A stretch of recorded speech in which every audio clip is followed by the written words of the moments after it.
You won't believe what just popped up on my land,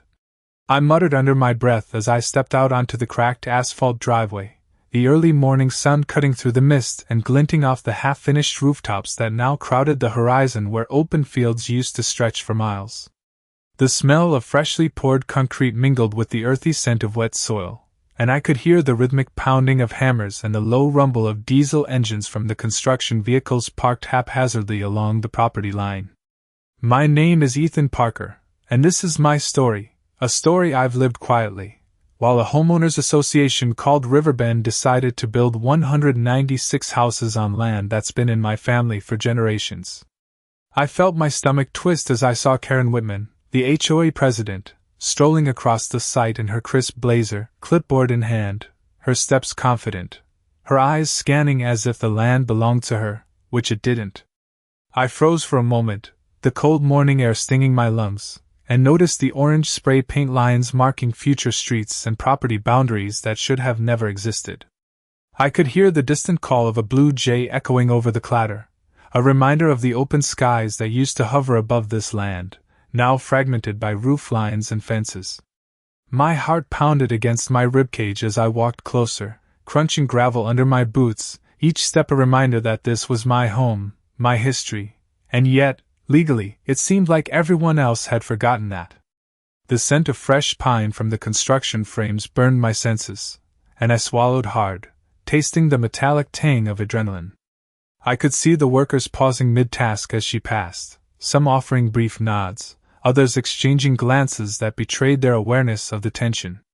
I took out my phone, fingers trembling, not to call for help but to document everything: the skewed lot markers, the half-built driveways, the line of trees that had been cut down only yesterday.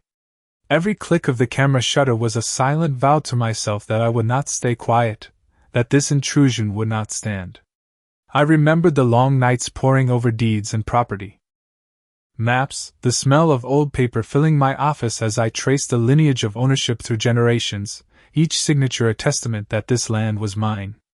And yet, seeing the sheer scale of what had been built while I was distracted, I realized patience would be my ally. My silence was strategic, a quiet storm gathering strength.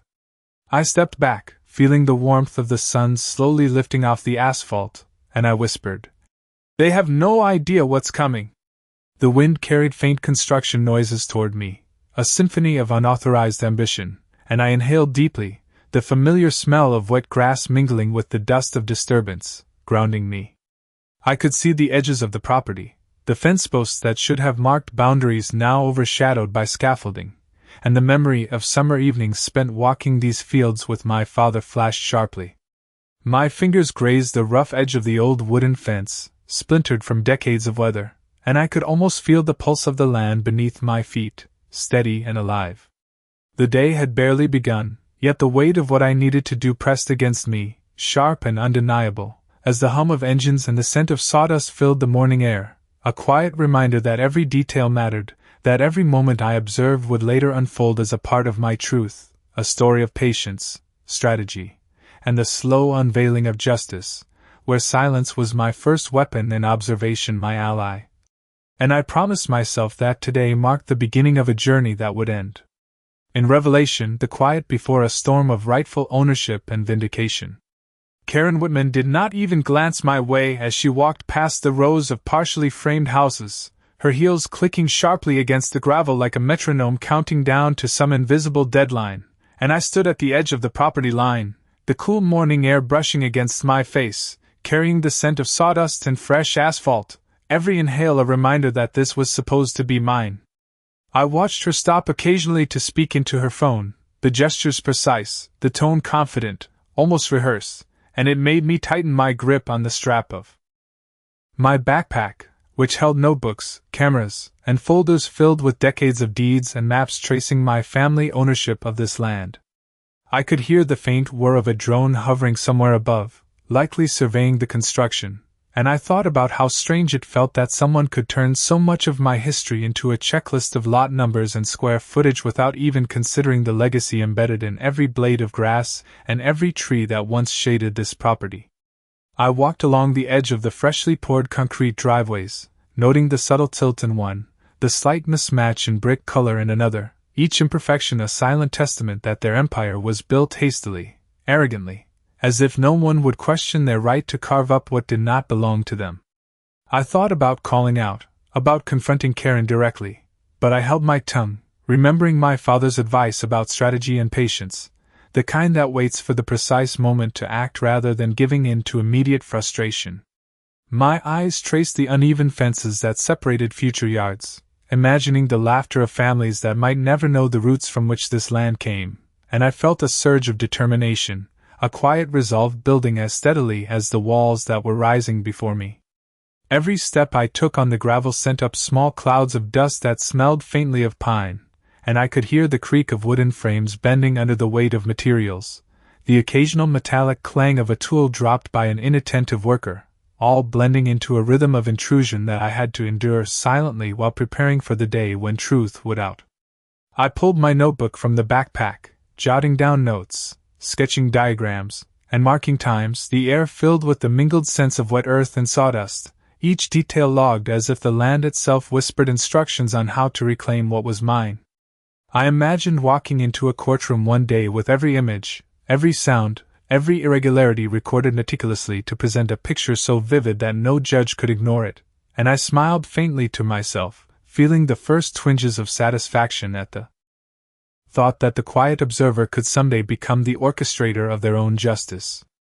The sun climbed higher, warming my back, turning the morning chill into a dry heat that made the dust hang in the air, and I could see Karen finally stopping to review a blueprint, her brow furrowed, her attention momentarily divided, and I realized that every small pause, every unchecked step, every misjudged assumption she made was a seed, and I intended to harvest them all, one precise action at a time.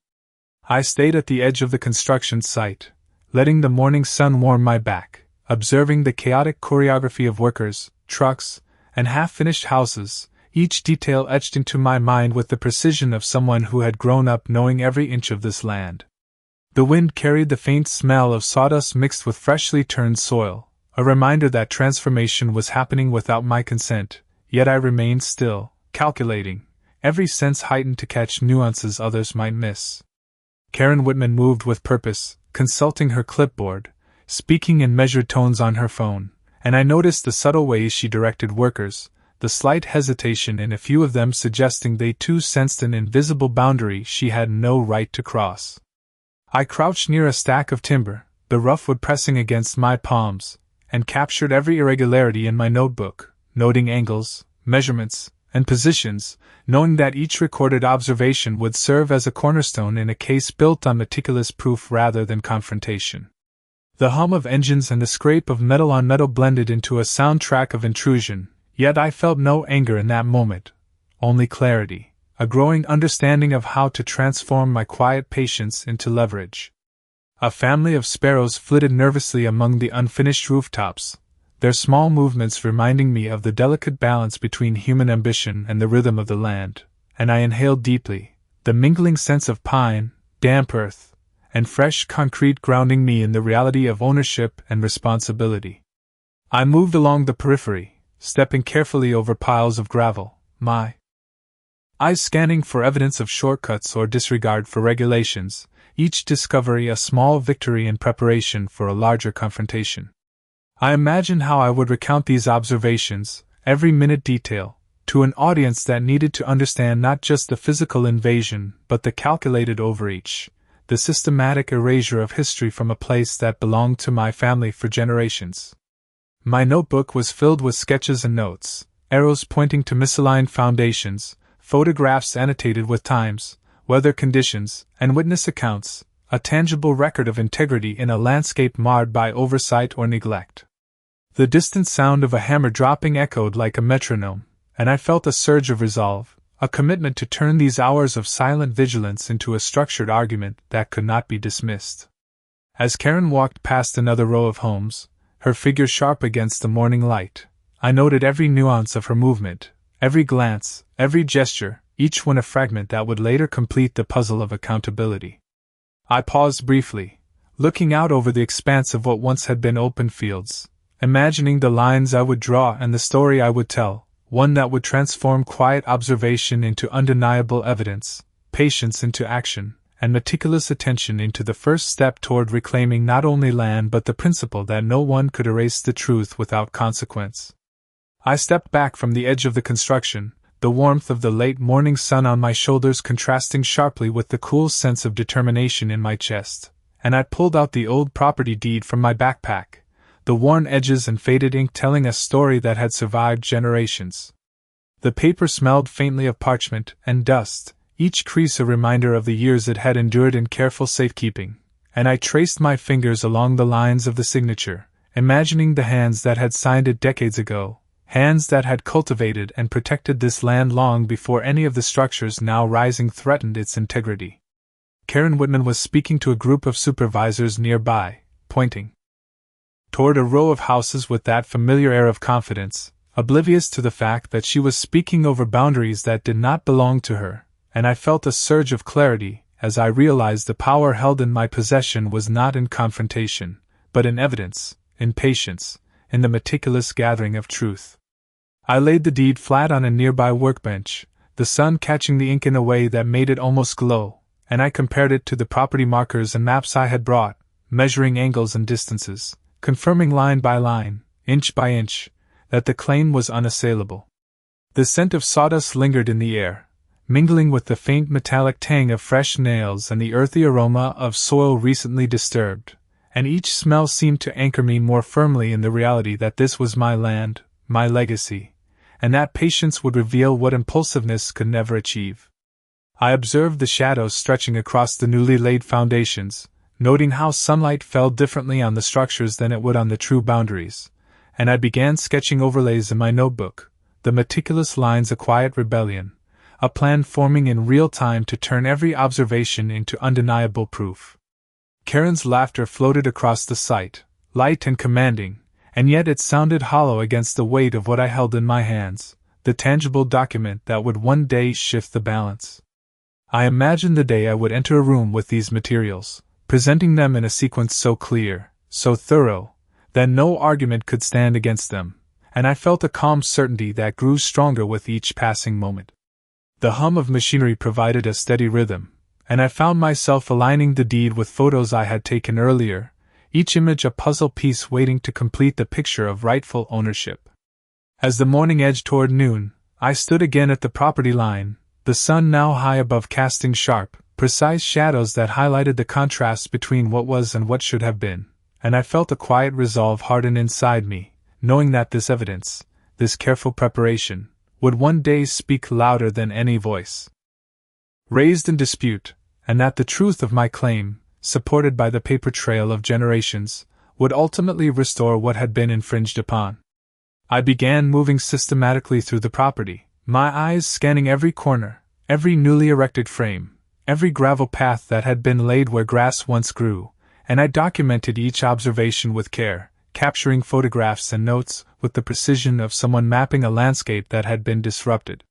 The hum of machinery and the occasional scrape of wood against wood created a rhythm that I fell into, almost meditative, as I traced the perimeter of the lot and recorded the placement of every fence post, every utility marker, and every half-finished driveway. Karen Whitman moved among the workers with the ease of someone in command, her presence commanding attention, yet I could sense small cracks in the confidence of those around her, subtle hesitations that suggested awareness that the foundation of their occupation was not as solid as they assumed. I noted the angles where sidewalks met, the alignment of mailboxes, and the way the shadows fell across the partially constructed walls, all details that would later illustrate the encroachment that had occurred without proper authorization. The smell of fresh-cut timber mixed with the earthy aroma of disturbed soil, a reminder that the land had been worked over for more than just the construction itself, and I inhaled deeply, letting each scent reinforce my focus, each sound guiding my attention to areas where discrepancies appeared. I crouched behind a stack of building materials to take notes on the slight misplacement of a utility line, marking the coordinates and photographing the irregularities from multiple angles to ensure that every possible perspective was documented. The breeze carried the faint scent of asphalt and concrete, mingling with pine and wet soil, and it seemed as though every element of the environment was a part of the evidence I was gathering, each nuance important in painting an unassailable picture of rightful ownership. I observed the workers pausing to adjust measurements or check plans, and I imagined how each small oversight would eventually support the narrative I was constructing, the narrative of meticulous documentation that would speak louder than confrontation ever could. My notebook began to fill with diagrams, times, and observations, a tangible record that captured the story of encroachment as it unfolded, a story that the land itself seemed to whisper to me with every gust of wind and creak of wood. I moved carefully across the gravel and earth, noting the natural lines of the property, and how they had been disrupted, feeling the weight of history in my steps and the quiet authority of knowledge that had been passed down through generations.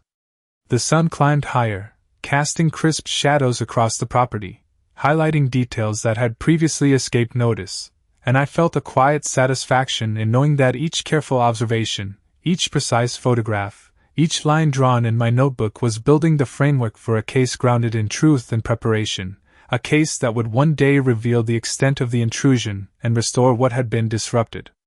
I gathered all of my notes, photographs, and maps and laid them across the large oak table in my home office, the scent of old paper and the faint aroma of ink filling the room, and I began to organize the evidence into a logical sequence that would form the backbone of my legal argument.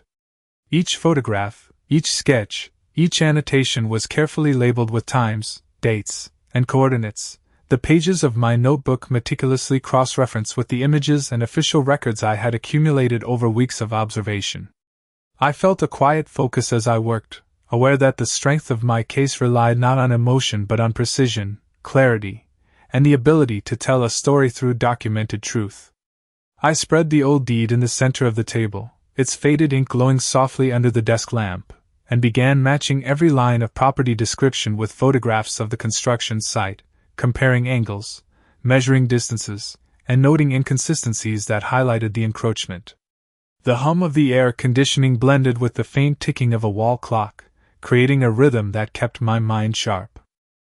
and deliberate as I organized the pile of papers into a chronological order that would guide anyone reading through the narrative of intrusion and rightful ownership. I prepared folders labeled with categories: lot measurements, construction irregularities, historical ownership, and correspondence with the HOA, each folder a chapter in the story I was building, each detail a piece of evidence that could not be dismissed. I typed up detailed reports for each anomaly, describing the visual cues, the environmental context, and the connections to the official property records, ensuring that even subtle observations were captured with clarity and specificity. The scent of coffee wafted from a mug at the edge of the desk, warming my hands and keeping my mind alert as I sifted through dozens of photographs, verifying each one against my notes, making sure that the narrative formed a coherent, irrefutable picture of what had taken place on the land. I could imagine standing before a judge, presenting each piece in sequence, allowing the evidence to speak for itself, every photograph, every annotation, every document reinforcing the undeniable truth of ownership. I added final notes, highlighting the smallest details that might have otherwise been overlooked, confident that meticulous preparation would transform these silent observations into persuasive testimony. By the time the sun dipped low outside the office window, casting long shadows across the floor, I had completed a comprehensive assembly of evidence, organized in a way that not only told the story of encroachment, but also revealed a clear path toward reclaiming what was mine, the quiet patience of careful documentation transforming into the first steps of structured legal action. I arrived at the courthouse early, the morning sun reflecting off the polished marble steps as I carried my carefully organized folders and notebooks, each one filled with weeks of observation, photographs, and meticulously documented measurements, and I could feel a quiet determination settling in my chest. Inside the lobby, the scent of polished wood and faint paper filled the air, and the low murmur of people moving about blended with the distant echo of footsteps on tile, creating a rhythm that seemed to match my heartbeat as I prepared to present my case. I walked up to the clerk to check in, the folds of the deed and the tabs of my folders pressing lightly against my side, and I could not help but notice Karen Whitman across the hall, her presence commanding the attention of a few assistants, her clipboard once again clutched in hand, the same confident air she had displayed at the construction site now tempered by the formality of the building.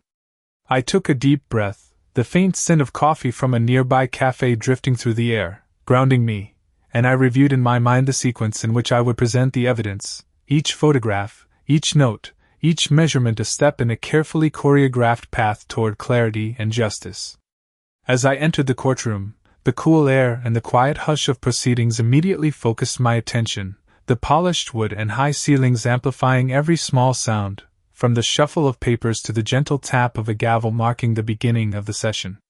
Karen looked up as I took my seat, her eyes meeting mine for the briefest moment, and I felt a surge of quiet resolve, knowing that the preparation I had done would speak more loudly than any words of protest or argument.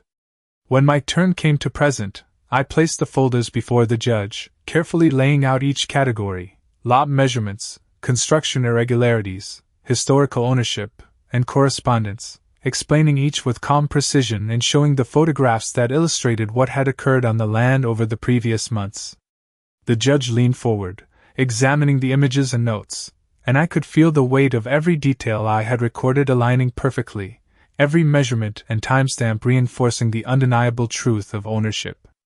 Karen responded, attempting to assert her perspective, but each point I presented was supported by meticulously gathered evidence, the photographs, notes, and maps leaving little room for dispute. I guided the court through the chronological sequence, showing the progression of construction and the documented encroachments, each piece of evidence building upon the last, creating a narrative that was both clear and compelling. As the proceedings continued, I felt a quiet satisfaction as the logic of my preparation unfolded, each observation and document turning into a voice that could not be ignored, and the judge took notes, nodding at key points and asking questions that allowed me to clarify further, reinforcing the strength of the case. By the time the session adjourned for a short break, I stood quietly, observing Karen's reaction, noting the subtle tension in her posture, the careful way she adjusted her notes, and I felt a sense of quiet confidence knowing that the foundation I had laid in patience and preparation was proving to be unshakable, the slow accumulation of evidence now translating into tangible recognition of the truth. And as I gathered my folders to step outside, I felt the first real sense that justice, quiet and deliberate, was beginning to take form.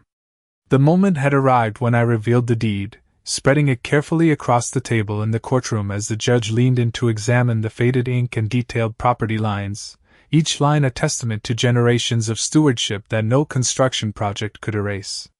Karen Whitman shifted in her seat, her confident demeanor faltering slightly as I guided the court through the chronological evidence. Photographs of partially built homes aligned precisely with the descriptions in the deed, notes detailing every measurement and discrepancy connecting the past to the present in a clear and undeniable narrative. I watched the judge trace the lines on the deed with a finger, comparing them to photographs of the construction site, the sunlight from the high windows illuminating each mark and annotation, highlighting the contrast between the rightful boundaries and the encroachments that had taken place without authorization. The courtroom was filled with a quiet tension, the hum of the air conditioning mingling with the soft scratch of pens as clerks and assistants recorded details, and I felt a steady calm, knowing that patience, observation, and meticulous preparation were translating into an argument that could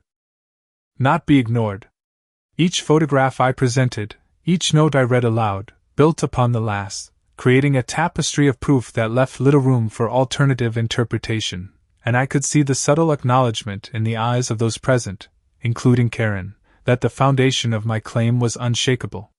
I walked them through the measurements, the angles of driveways and fences, the placement of utilities and boundaries, connecting every observed detail to the legal documentation that confirmed my ownership, the rhythm of the presentation deliberate, precise, and compelling. The sunlight shifted across the room, casting long, defined shadows that mirrored the lines on the deed, reinforcing visually the story I was telling and underscoring the contrast between the land as it had been and as it had been occupied without consent.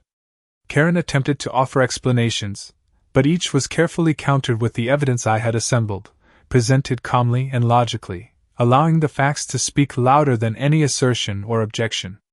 I observed the reactions of those around, noting the shift in energy, The way attention sharpened as the clarity of the documentation became undeniable, each piece of evidence folding seamlessly into the next, creating an airtight presentation of ownership and encroachment. As I concluded the reveal, laying the final photographs next to the deed, there was a moment of stillness, a quiet recognition in the room that truth had been made visible and verifiable, that the careful, deliberate patience I had maintained for weeks had culminated in this undeniable demonstration of fact and rightful claim, and I felt a profound satisfaction as the judge nodded, acknowledging the strength of the evidence and the clarity of the narrative, the slow and deliberate work of observation, documentation, and preparation transforming into the first tangible moments of justice. As the courthouse doors opened and sunlight spilled onto the steps, I stepped outside carrying my folders with a sense of quiet triumph, the warmth of the afternoon sun on my face mixing with the faint scent of polished stone and freshly cut grass from the surrounding plaza. A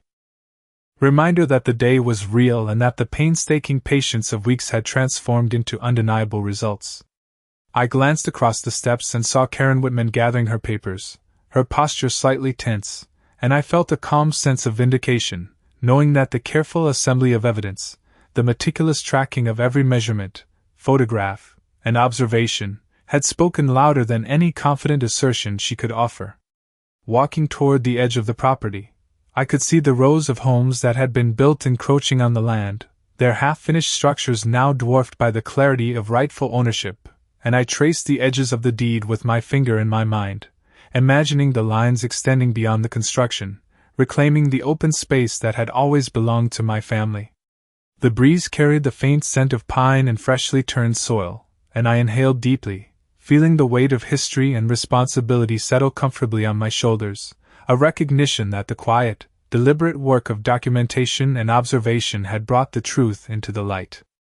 I stepped onto the gravel, feeling the crunch beneath my boots, the rhythmic sound grounding me as I walked along the boundaries that had been contested, imagining the homes and streets aligning with the rightful property lines, each step a reaffirmation of what had been reclaimed. The distant hum of construction equipment had ceased for the afternoon, leaving only the sound of wind through the trees and the faint murmur of voices in the distance, a peaceful backdrop to the culmination of the journey, and I felt a sense of release, the tension of weeks spent observing and recording now giving way to a quiet satisfaction that was deeply rooted in the knowledge of justice served. I paused at the edge of the land, looking out across the open fields that stretched beyond the newly built homes, the light catching on the dew-flecked grass, and I felt a connection to every generation that had cared for this land, a thread of continuity reaffirmed through careful attention, patience, and perseverance. Karen passed by, her stride measured, and I could sense acknowledgement in the subtle shift of her gaze, a recognition that the evidence and truth had not only been presented but respected, and I felt the calm power of patience, of deliberate preparation, settling fully over the land as if the property itself had exhaled in relief. I took a step back, surveying the expanse, noting the angles of driveways, the placement of trees, and the gentle undulation of the terrain, each detail reinforcing the story of rightful ownership and the work it took to illuminate it, and I realized that the quiet observation, the careful preparation, and the strategic presentation had transformed a moment of intrusion into a lasting affirmation of truth, leaving me standing firmly in the space that had always been mine, a sense of peace and accomplishment radiating as the afternoon light stretched long shadows across the reclaimed land.